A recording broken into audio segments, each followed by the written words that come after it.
Alors, une petite introduction sur la mise en témoignage.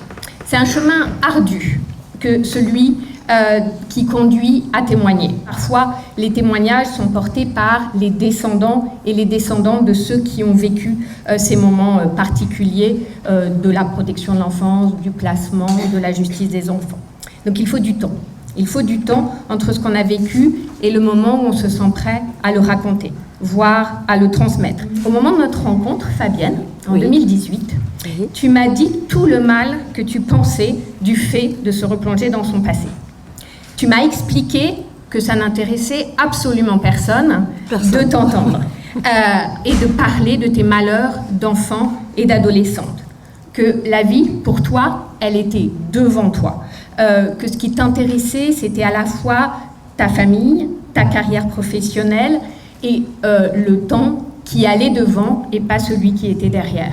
Oui, c'est ça. Et puis le temps est passé. Après 3 ans, tu as accepté de témoigner dans le web documentaire qui est aujourd'hui disponible en ligne, qui s'appelle Mauvaise fille. Puis tu as accepté d'être devant la caméra d'une documentariste, Émérance Dubas, dont le film, le documentaire Mauvaise fille, est passé dans toutes les bonnes salles de cinéma. Et enfin, tu as souhaité écrire ton histoire dans ce livre qui vient de paraître en octobre aux éditions Textuelles. Un livre très fort, très poignant, où tu racontes avec un verbe absolument incisif ton parcours de vie, de la naissance à aujourd'hui. Quel chemin. Quel chemin. Alors peut-être que ma première question, justement, c'est sur ce chemin. Comment tu as cheminé pour considérer que ton passé pouvait être raconté, voire devait être raconté? Comment ça se passe, ce moment où on décide de témoigner? Déjà, effectivement, il faut du temps. Il faut du temps, il faut de l'espace entre... Il faut le temps de réparer un petit peu ses blessures. Il faut le temps... Ça marche pas? Ouais. Ça marche. Ah oui, celui-là, il marche. Il faut un certain temps déjà pour réparer ses blessures. Il faut un temps pour acquérir la capacité à s'exprimer. Il faut un temps aussi pour comprendre que c'était pas ce que je croyais être la norme n'était pas la norme. Il faut un temps pour prendre la mesure de ça. En fait, il faut aller dans d'autres espaces de vie pour se rendre compte que c'était pas normal. Après, j'ai été habitée longtemps aussi par la honte, parce que la stigmatisation enclenche la honte. Donc, j'avais absolument pas envie d'en parler. Et quand j'ai réussi à me sortir de tout ça, j'ai mis déjà une distance géographique de 800 km entre ma vie d'avant et ma vie d'après. Et j'étais ensuite dans la construction. Je cherchais une reconnaissance affective et professionnelle. Donc, c'était vraiment pas le moment et ni l'envie de raconter ce qui m'était arrivé avant, d'où je venais. Je voulais me couler dans les moules des milieux dans lesquels je rentrais, apprendre les codes de langage, les codes vestimentaires, les codes de comportement, et je voulais surtout pas qu'on sache que j'avais été une mauvaise fille. Enfin, ça, c'est l'étiquette qu'on m'avait donnée. C'est pas moi. Oui, donc c'est ce temps-là qu'il t'a fallu pour que tu te dises que peut-être il y avait un intérêt à raconter. C'est ça? Alors, non. Non? Ça, c'est toi qui me l'as donné. C'est-à-dire? C'est toi qui m'as convaincu que mon témoignage était nécessaire. Oui, je ne suis pas sûre que je suffise à la tâche. Je pense qu'il y a aussi tout ce moment de réflexion où tu t'es rendu compte qu'on était un certain nombre à avoir très envie de t'écouter. C'est-à-dire qu'il y avait des choses dans ton témoignage qui importaient à la fois pour nos histoires à nous, pour l'histoire en général et pour les étudiants, étudiantes, travailleurs sociaux, travailleurs sociales qui ensuite ont à réfléchir à leur pratique éducative. Je pense que c'était aussi très important, je t'ai déjà entendu témoigner, et cette question de la transmission de ce que tu avais vécu est, je crois, très importante dans ton choix de témoigner. Oui, pour la phase réparation, je m'en suis occupée toute seule, autrement.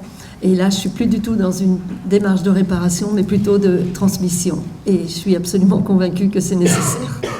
Alors j'ai justement peut-être deux autres questions, j'ai une autre question et il y en a deux dans la question, d'accord? Tu veux bien? Oui. Alors pour reprendre la construction de ton livre, sans le divulgacher, parce que vous allez tous aller l'acheter à la petite librairie, mais pour le résumer, tu racontes ta vie en courts chapitres pour des moments importants qui te considèrent cruciaux dans ton existence.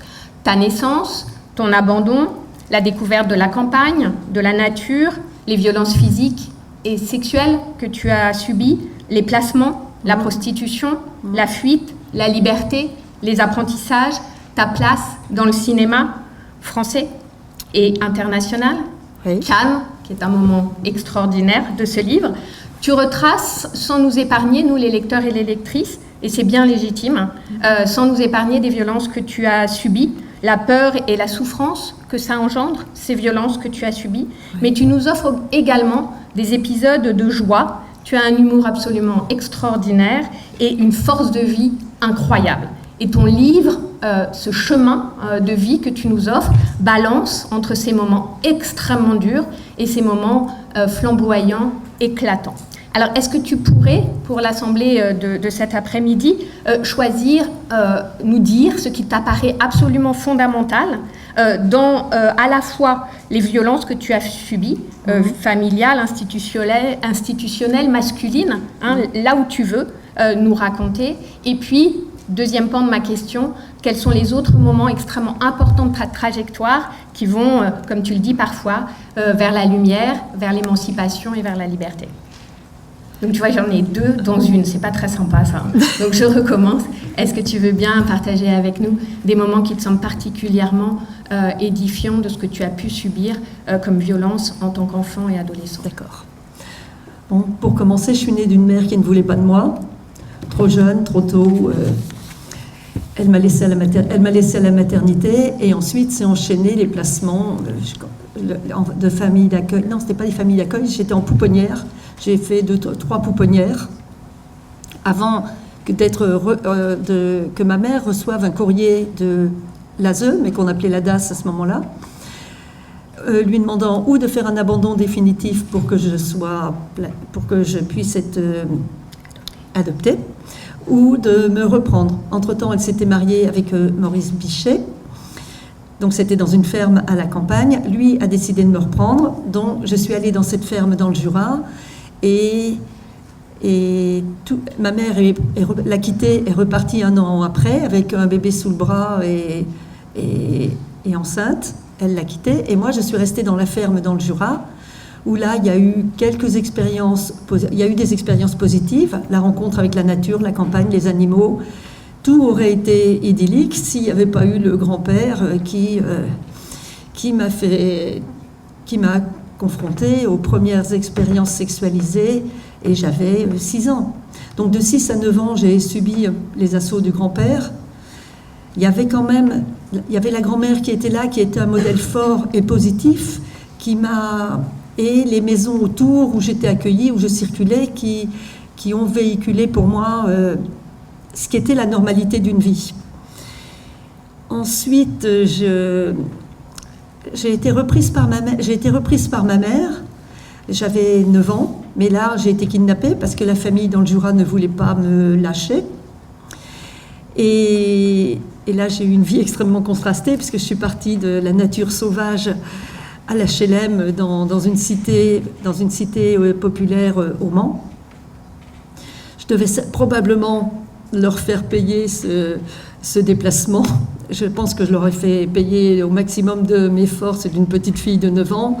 Je pissais au lit la nuit, je devais faire ma rebelle, c'est probable. Donc je ne doute pas une seconde que j'étais un enfant difficile. Les services sociaux s'en sont rendus compte à l'école et j'ai été placée à ce moment-là en institution. C'était le nid et là, les confrontations sexuelles se sont posées à nouveau. C'était mixte, c'était mal géré. Et il y avait aussi des garçons qui avaient 15-16 ans, qui avaient des besoins sexuels. Moi, j'étais une petite fille de 9 ans, 10 ans, donc j'ai dû me soumettre au désir d'un garçon, un seul, c'est toujours le même. Pourquoi moi et pas une autre? Peut-être parce que j'avais déjà été confrontée à la sexualité plus jeune, plutôt. Pourquoi ça arrive à moi et pas à celle d'à côté? Peut-être qu'on envoie des signaux, je sais, peut-être qu'on envoie des signaux qui fait que ça tombait sur moi. En tout cas, j'ai subi ça. Un jour, j'étais à genoux, la tête dans la braguette du garçon. Et la dame de la cantine a vu ce qui se passait et l'a signalé. Et à partir de là, on ne s'est pas dit que c'était le garçon qui ne savait pas contrôler ses pulsions.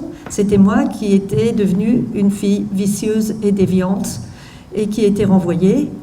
Et à partir de là, mon destin était tout tracé pour aller au Bon Pasteur. C'est l'étiquette qu'on m'avait collée, qui était mise sur mon dossier, et c'en était fini pour moi. Et après, les violences institutionnelles, au lieu de me protéger, ont continué. Le Bon Pasteur, c'était un ancien couvent avec des murs de 2 mètres de haut, avec des tessons de bouteilles tout autour pour pas qu'on fugue. C'était l'endoctrinement religieux intense. C'était la soumission, la violence physique, psychologique. La violence psychologique est bien pire même que la violence physique. La violence physique, c'était les bastonnades, beaucoup, parce que on n'avait pas de rapport affectif du tout avec l'encadrement et avec les religieuses. Donc il y avait quand même une solidarité entre les filles qui s'exprimait de façon irrégulière, parce qu'on était toutes des cocottes minutes, en colère, à ne pas savoir pourquoi on était là, et en souffrance affective. Donc il y avait des conflits, des bagarres entre nous, certes, mais il y avait aussi une solidarité, et personne ne dénonçait personne. Ce qui fait que les bastonnades collectives étaient très courantes. Quand je dis bastonnade collective, on était dans un dortoir de 40, on avait toute la même chemise de nuit blanche, on était au pied de notre lit. Chacune notre tour, on devait soulever nos chemises de nuit, présenter nos fesses aux religieuses, allongées sur la traverse du lit. Il y en avait une qui surveillait le dortoir, la deuxième qui nous tenait les bras au-dessus de la tête, et la troisième qui nous fouettait. On apprend l'endurance. Parce que de toute expérience, même négative, il en sort quand même toujours au moins quelque chose, on apprend l'endurance. Et il y a un moment, à l'intérieur, on n'était pas scolarisés, on était enfermés et pas scolarisés, et les religieuses, sans doute, parce que c'est mon interprétation, sans doute elles avaient peur de nous, parce qu'elles avaient 50 filles à gérer, et l'aberration, c'est que l'État confiait 50 adolescentes à des religieuses qui ne savent pas ce que c'est que des enfants. Donc, pour éviter les mutineries, les révoltes, elles nous usaient à la tâche. Avec le recul, c'est ce que je pense. C'est mon interprétation. Et nous, on collait des cartons pour les glaces Gervais, et le reste du temps, on faisait du ménage. Quand je dis que l'humiliation était constante, on nous rappelait régulièrement qu'on était des filles perdues, des mauvaises filles, qu'il n'y avait que notre âme à sauver. Quand on faisait le ménage, c'était à genoux avec des brosses, alors que je crois que le balai a été inventé en 1920.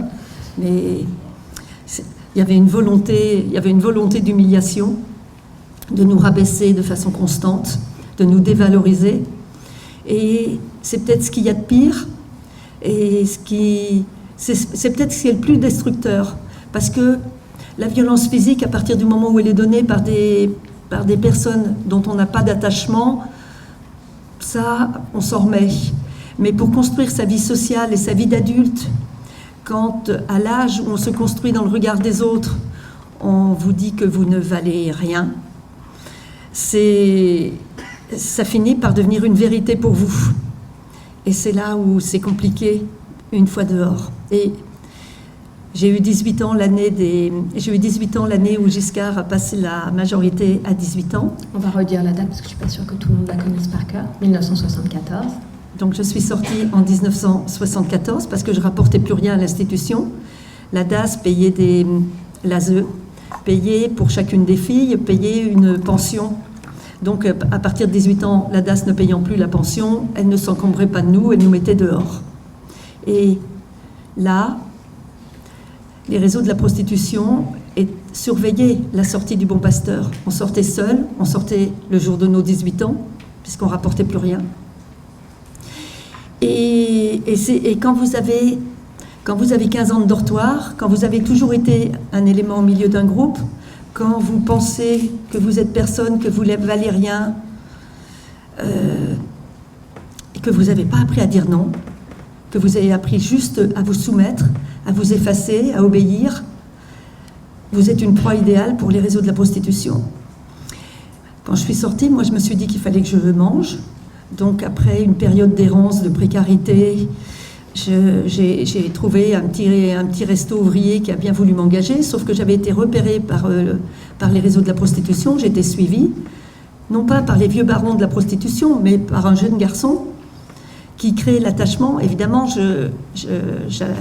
le premier garçon qui s'est intéressé à moi en tant que personne, qui me disait des choses que j'avais envie d'entendre, ben je suis tombée amoureuse, sauf que je ne savais pas encore à ce moment-là que j'étais juste une marchandise. Et ça commence au départ par une humiliation. Enfin, j'ai subi l'escalade de tous les viols à répétition, puis la séquestration, puis j'ai été vendue pour la traite des blanches. Et enfin, j'ai vécu beaucoup de soumissions sexuelles comme ça. J'ai réussi à me sauver, et à chaque fois je me relevais, à chaque fois je retrouvais un travail. J'étais persuadée que c'était de ma faute.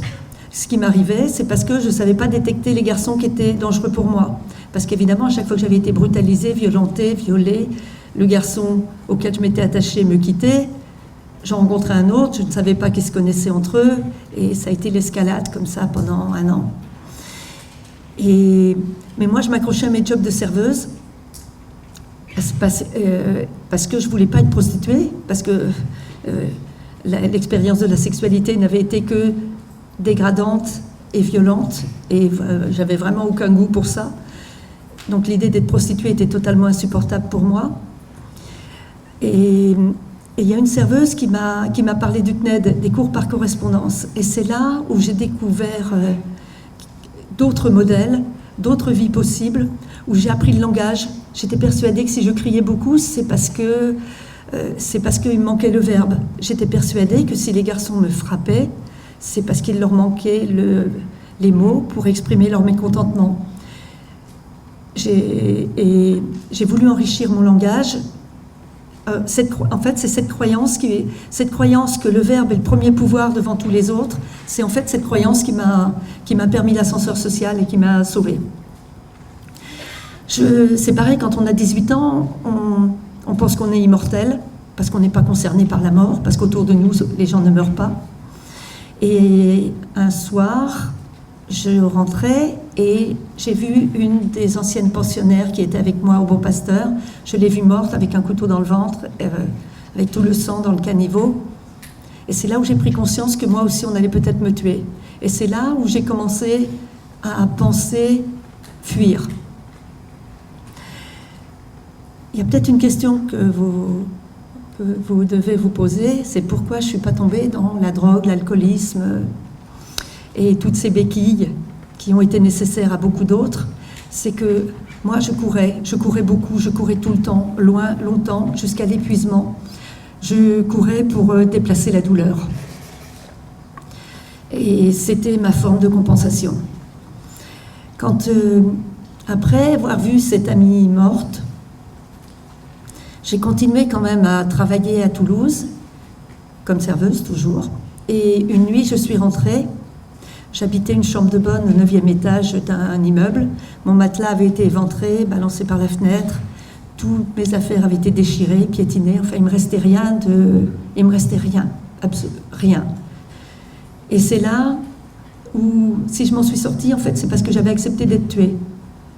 Je crois qu'il fallait que j'accepte de mourir pour pouvoir me sauver.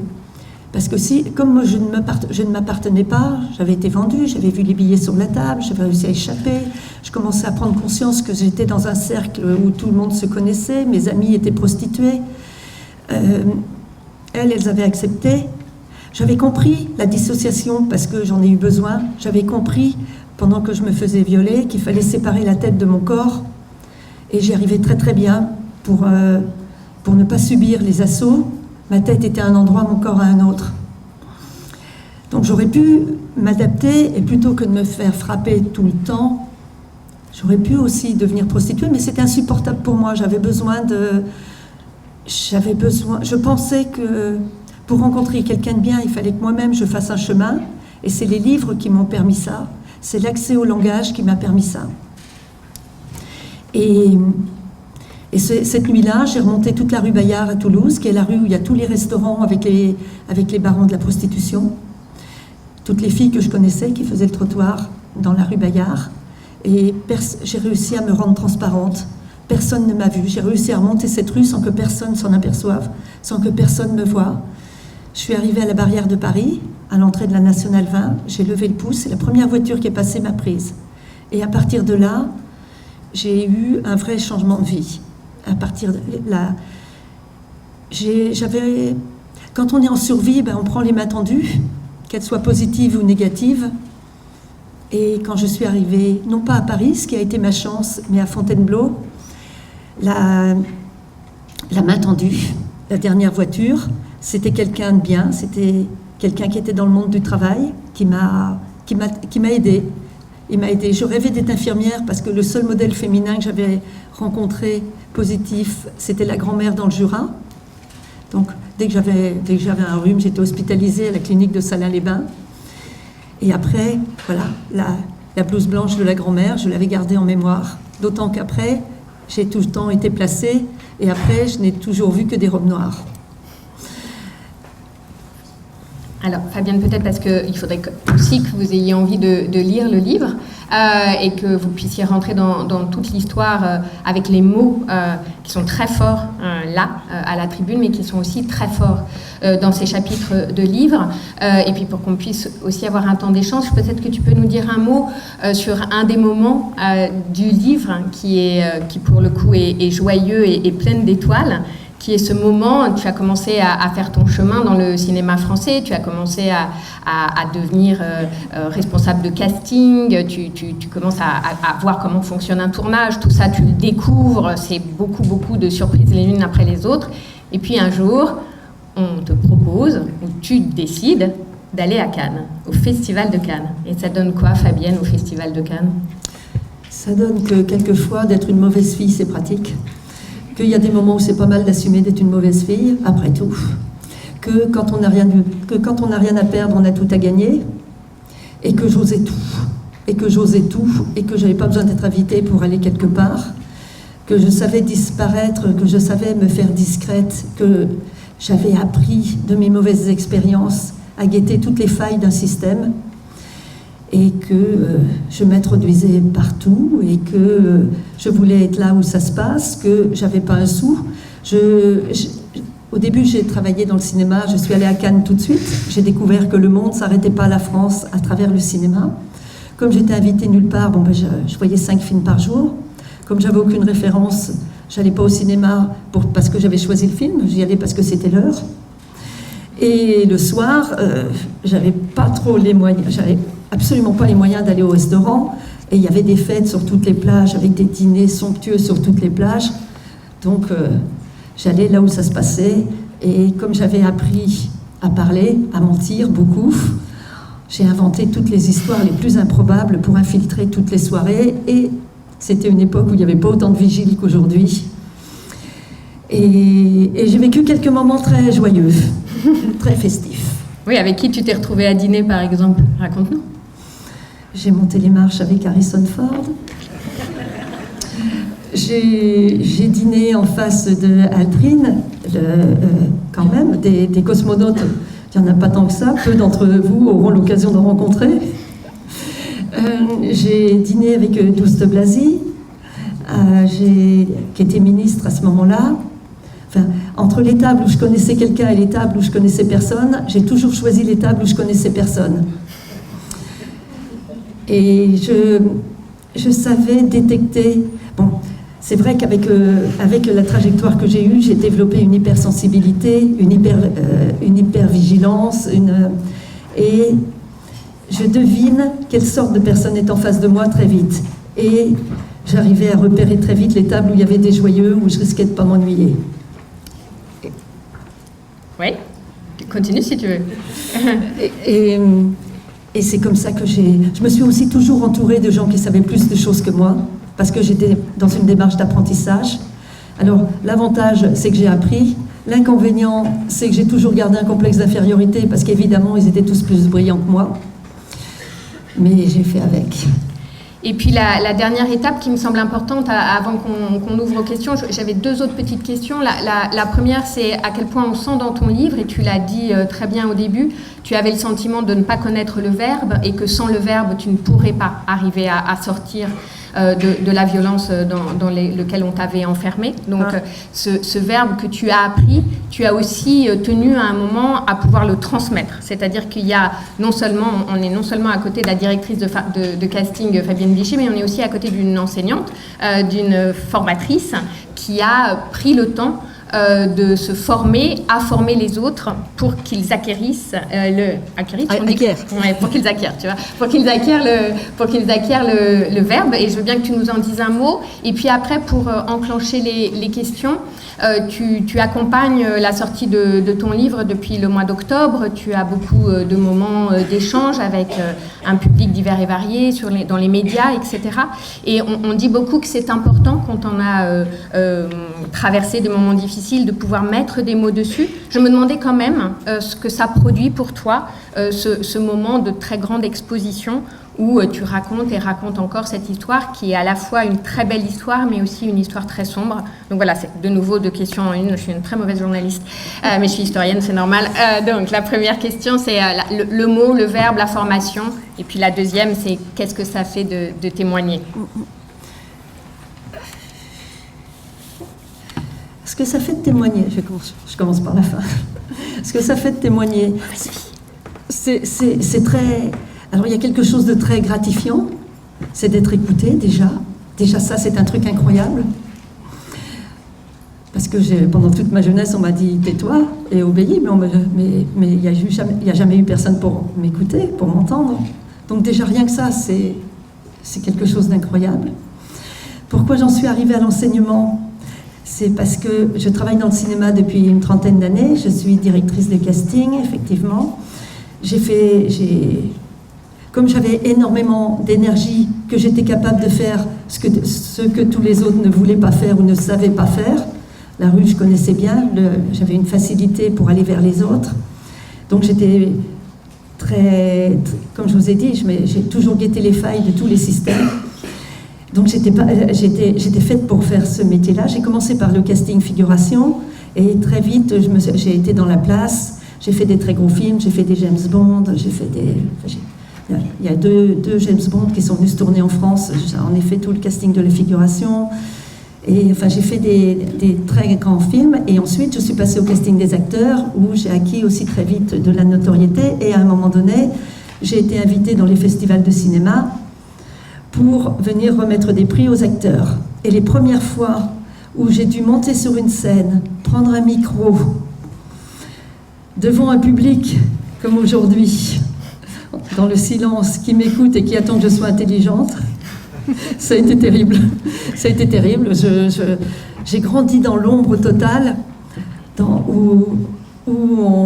l'effacement de soi, et d'un seul coup, je me retrouvais sous les projecteurs, avec un micro et 300 personnes devant moi, et j'ai fait le poisson. Mon cerveau n'était pas du tout prêt à cette transformation, mais j'ai recommencé, puis recommencé, parce que je pense que tout s'apprend, que presque tout s'acquiert, et je me suis humiliée de nombreuses fois. Les premières fois, je n'arrivais pas à parler, quelqu'un était obligé de prendre le micro pour parler à ma place. Les fois suivantes, il me restait 3 pauvres phrases. Et puis, progressivement, je me suis... De toute façon, bon, d'accord, je m'humiliais qu'à chaque fois que je redescendais de l'estrade, j'avais envie de me fouetter, mais en même temps, des humiliations, j'en avais connu des tellement plus grandes que c'était pas grand-chose et je m'en remettais vite. Et j'ai recommencé et je me suis formée à la prise de parole en public. Et après, j'ai eu besoin de transmettre ça, de l'apprendre à des jeunes qui passent des examens. Je sais trop ce que c'est que de perdre son cerveau alors que juste par débordement émotionnel. Donc j'ai eu besoin d'aller à la rencontre des jeunes, à la rencontre des étudiants et de leur apprendre à tenir debout, à se tenir droit, à porter la parole, à mesurer son temps de parole aussi. Tu es parfaite, tu es tellement parfaite. Et donc il est juste l'heure prévue pour que vous puissiez poser des questions à Fabienne. C'est toujours la première question qui est la plus difficile, mais je compte sur vous parce que c'est aussi important que ce soit un moment d'échange. Donc